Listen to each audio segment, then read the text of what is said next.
Assalamualaikum warahmatullahi wabarakatuh. Nama saya Yoga Anas Amrullah, NIM saya A710190014. Jadi video ini saya buat dalam rangka penyelesaian EUTS dari mata kuliah keamanan jaringan yang dilaksanakan pada 17 November 2021. Baiklah, langsung akan saya jawab saja pertanyaannya dari nomor 1A. Apa pentingnya sebuah teknologi keamanan diterapkan dalam sebuah perusahaan?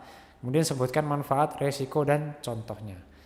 Oke, mengapa penting ya diterapkannya teknologi keamanan jaringan?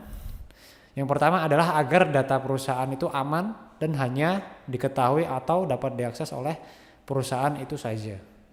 Selain itu, agar data perusahaan tidak disalahgunakan oleh penyerang ya atau hacker atau orang yang tidak bertanggung jawab. Kemudian agar kredibilitas atau tingkat kepercayaan suatu perusahaan itu dapat tetap terjaga dan konsumen lebih yakin terhadap perusahaan tersebut. Kemudian untuk manfaatnya sendiri kurang lebih hampir sama dengan pentingnya tadi ya. Yang pertama adalah agar data yang dimiliki perusahaan itu aman dan hanya dapat diakses oleh perusahaan tersebut. Kemudian sistem yang digunakan juga tidak dapat ditembus atau dibobol oleh penyerang atau orang yang tidak bertanggung jawab. Kemudian data yang dimiliki juga tidak dapat disalahgunakan oleh penyerang maupun orang yang tidak bertanggung jawab ya. Kemudian yang terakhir adalah kredibilitas perusahaan tetap terjaga dan lebih bisa dipercaya oleh konsumen. Kemudian untuk resikonya sendiri apabila menerapkan teknologi keamanan sesuai dengan prinsipnya ya, keamanan itu berbanding terbalik dengan kenyamanan. Jadi, semisal suatu perusahaan itu menerapkan keamanan yang rumit sehingga terjamin keamanannya, belum tentu suatu perusahaan tersebut itu nyaman dengan sistem yang digunakan tersebut. Karena rumit tadi ya, tapi ya namanya untuk keamanan.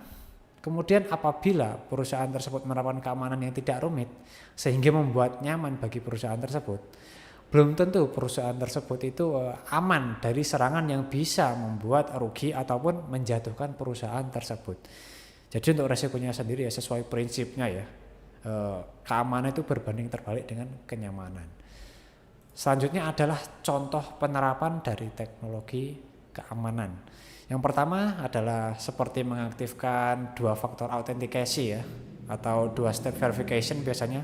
Kemudian yang kedua adalah menggunakan antivirus yang bersertifikat original dan terpercaya. Yang selanjutnya adalah menggunakan software yang original atau mengurangi penggunaan crack atau pembajakan ya. Ini dapat menyebabkan malware atau seperti ransomware. Kemudian yang selanjutnya adalah mengupdate sistem yang digunakan, seperti misalnya mengupdate sistem antivirus, mengupdate Windows dan lain sebagainya. Kemudian sering melakukan backup dengan menggunakan layanan cloud atau secara offline ya, dengan menggunakan flash disk ataupun hard disk eksternal.